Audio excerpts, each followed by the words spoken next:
Married couples, what advice would you give to young couples? Fight the issue, not each other. We have been married for 13 years, together for 15. Spend quality time together.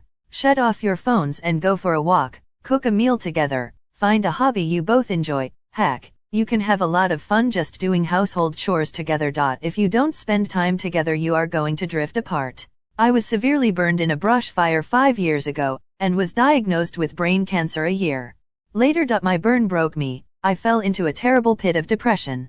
I spent most of the next year lying on the couch pissed off at the world.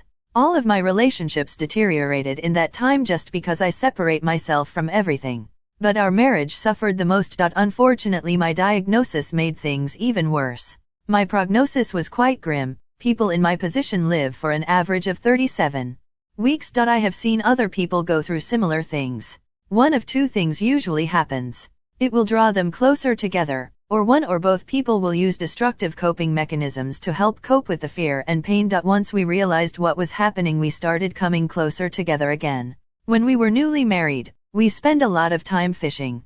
Just the two of us on a riverbank, sitting on buckets trying to catch fish. The beauty of time like that is there is nothing to distract you from each other. It gives you a lot of time to just talk and get to know each other better. I've had 2 cancer recurrences that looked like it was the beginning of my end. I just started a new treatment that is working very well. We've been able to get back fishing a lot this summer, sometimes just the two of us, and sometimes we take the kids along too. Do things your spouse enjoys, and don't keep score. For example, my wife loves going to soccer games but I don't, and I love horror movies but my wife doesn't.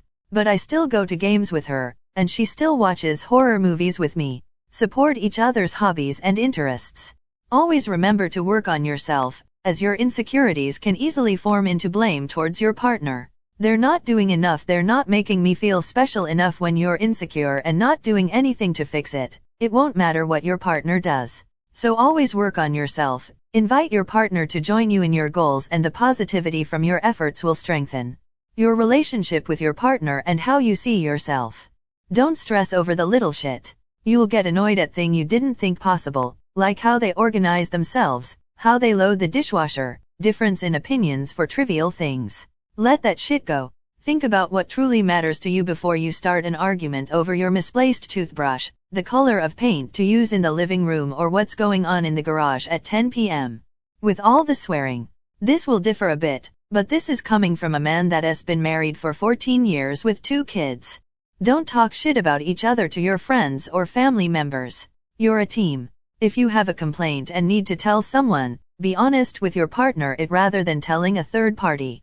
About kindness. Don't be short, rude, and proud. You have to live with this person the rest of your life. Always be kind. Forgive. You aren't immune to making any of the same mistakes. You're not as perfect as you think you are. Don't dwell on the negative in one another. This is a bad mental path to get on. You are both imperfect. Compliment one another on your strengths, and help one another with weaknesses. Be committed. Life will change. You both will change. There is security in commitment. There is trust when you feel secure.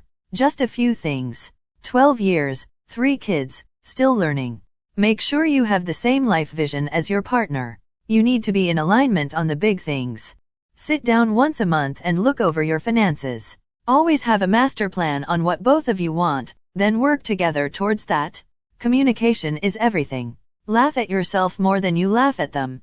Fight fair. Both of your families are batshit crazy. Don't hold that against each other. Little love gestures go a long ways. Hold hands in public. Save money and create wealth. Head scratches and back rubs have done more for my love life than nice dinners, new cars, and flowers. Know each other's love language. The rule of 5, every 5 weeks, go out on a nice date. Every 5 months, take a weekend vacation, and every 5 years, take a 2-week vacation. Compliment them when they look amazing. No one is perfect. The grass is definitely not greener on the other side. Been married for 25 years, accept your own faults as well as your spouse's. Communicate about everything, no matter how minuscule it seems. Know what you want for yourself and your wife. Make sure you are fulfilling your wants and needs, by yourself and with the help of your partner. Take the good with the bad, there will be lots of both. Different angle to most here. But don't assume a long-term relationship means you need to get married, or that they're the one. Hit the point of proposing when realizing my life would be infinitely better with than without my other half, and ever since that has guided any disagreements as n0 petty disagreement is worth being without them / they do make my life better. However, see some people get engaged and they really don't have that stance, they feel they are settling or taking a leap of faith, or that they've been together too long to not be engaged and kinda know it won't work. Don't let what you think the world expects of you drive any big decisions. Get engaged if you feel a life with that person is better than a life without them / with somebody else. Split up if you genuinely don't feel that way. Or just let it glide along and see how things go if you haven't made up your mind. Similarly, if you get engaged and regret it, no matter how scary it is to pull out of an engagement with thousands committed in wedding costs, it's nothing compared to the pain of divorce. Don't even get me started once kids get involved. Planning a wedding may be a good test if you've never truly seen your partner under stress before / if they were slightly holding back while hoping for you to pop the question. Communication, respect, honesty, and understanding are the cornerstones to a good relationship. Also, I would wait a few years to have kids if you are planning on having any. Here are 2 of the best advices that one of our Ninong's primary sponsors said when we announced our plan to marry. 1. Marry when you are both ready, and 2. You should be able to accept every fault and weakness in your partner's being. If you do, then you're ready to get married. 2 is very good advice since I've seen a lot of failed marriages wherein both parties are either completely incompatible or have issues with each other's personalities, habits, and lifestyle choice, and they expect marriage will either fix that or the things that each hate will somehow improve. Expect that nothing that drastic will change with your partner after marriage. She is a slob and doesn't wash properly? She'll still be a slob the next hour after you said your vows. He keeps getting on your nerves by being a smartass and a sarcastic sob? Guess what? He'll still be that way the next morning after the reception. The 3 top arguments you have now will be the same in 10 or 20 years. Look at those arguments carefully and decide what they mean for you long term. Let your partner sleep. Tread lightly, and try your best to not wake them up. Develop and maintain your own interests and hobbies outside of your marriage. You shouldn't spend every waking moment together. Assemble a piece of flat pack furniture together that neither of you have assembled before, or do a small home improvement task neither of you have done before making a big commitment. You need to see each other frustrated and confused while you are also frustrated and confused. Learning how to work together in spite of those things is a huge deal for long-term success. Memorize each other's social security numbers. You'll be surprised at how often you'll need to know it. Having just lost my husband last Friday, the most important thing was to enjoy each other's company. We did not argue or fight. You just don't know when your time or their time is up. Always tell that person you love them as well. Missing my soulmate. King-size bed, 2 twin-sized sets of sheets and blankets. You are allowed to spend time away from your partner. You can have a friend group that are not part of your partner's friend group. Listen when your partner is talking, and if you have kids, remember that you are partners, not just parents. Best advice I ever got: have realistic expectations of each other. Unmet expectations are the root of unhappiness. Sex and money. Figure that shit out early, it's what causes so many problems. An extra session in the bed for 15 minutes a week can sometimes save a marriage. Be honest about money. Sometimes it's better to have 2 separate things than to compromise on one thing. This can be anything from stocking 2 different types of toilet paper, having separate electronics, or even sleeping in separate bedrooms. Some people just love telling happy couples how they're going to be unhappy one day. They'll tell you wait until you've been together X years, you move in together, you get married, you have kids, your kids leave the nest, etc. Don't let these people influence you. Your relationship doesn't have to conform to anyone's standards but your own. You don't have to get married, have kids, wear wedding rings, be monogamous, as long as you both enthusiastically agree to whatever arrangement you have. Change your last name, live together, sleep in the same bed, both have a career, etc. As long as you're both happy, it can look however you want it to. Marry your best friend. Someone who already knows how screwed up you are and still loves you. Friendship makes for a strong base. Also realize that as people you are going to evolve over the years. Your tastes, your attitude, your political and religious beliefs will also evolve. You must be flexible to love someone no matter what. It's not you versus me, it's us versus the problem. You have to reframe things like that if you're going to work as a team. Guys, put the damned toilet seat down when you're done, every time. Gals, check the damned toilet seat before you sit down, every time. Really, this is not a joke. Just do it. Once you both come to understand that a small thing that can be really annoying is easy to avoid, you're on your way to avoiding bigger arguments. Laugh together, be patient and understanding when one or the other is having a hard time. Don't be frightened to admit you were wrong. Have exciting sex. Find shared interest but also give them time for individual interests. Be open about how stuff makes you feel. Your partner is not a mind reader and husbands need as much attention in compliments and affection just as a woman does. Tell them you love them often.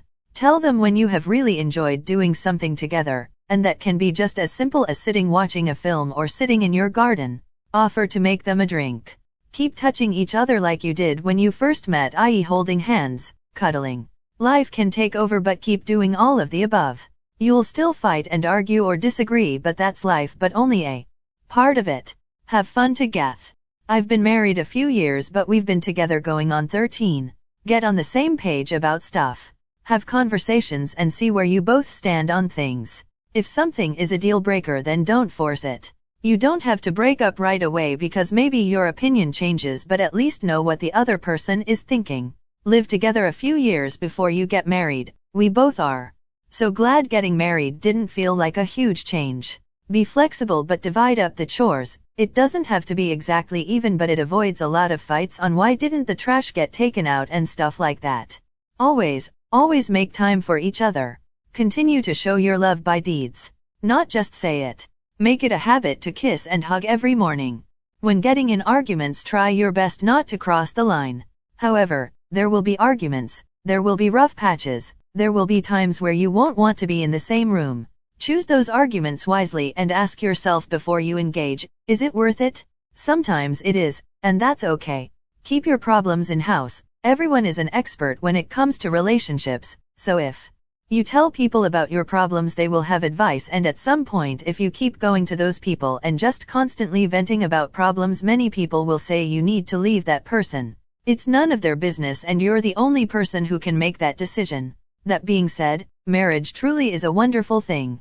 Having a partner in crime to share your life with, having children, creating a home, doing it both your way is awesome. Sometimes you won't even feel like you're married. You just feel like kids playing house, but you actually have a house with children. Even when money gets to be tight, you're tired and sleep deprived, knowing you have someone to go through it with you no matter what is an amazing feeling. If you want to survive more than a decade in a marriage, be prepared to listen to your spouse. Not just to let them speak, but listen, engage. You want to be heard, so hear the other. When negative emotions get too intense, don't jump to blame the spouse. It's hard. Try to find ways to interrupt the feeding of negativity from each other cycle. Take a 5-minute break, claim you need a break. If nothing else, the physical and temporal distancing will help folk calm down. Also, as soon as you calm down, hug the other person and provide some sort of positive physical contact. Goes without saying, keep reinforcing positives and make positive statements frequently. Everybody wants to be loved, and you have to be there for each other. Oh, one last thing, don't ever take someone else's side against your spouse in public. If they are in the wrong, can happen often, you must find ways to correct that behavior discreetly. If that really doesn't work, because people are obstinate, try to create a distraction, find an excuse, then talk to your spouse in private. Make sure you are on the same page about family stuff and that you either have good boundaries or integrate well into your partner's family. My Phil and Sil are both addicts and my Mill are their biggest enablers. My husband and I had a day where we sat down and hashed out what our relationship with them going forward would look like. We also extensively discussed what we would and wouldn't feel comfortable with once we have kids. I think it's just generally good to know about their philosophy on things like parenting, if you plan to have kids, financial goals, career goals, knowing what they'd want you to do if they became incapacitated, etc. I think you just generally want to be on the same page about the big things in life.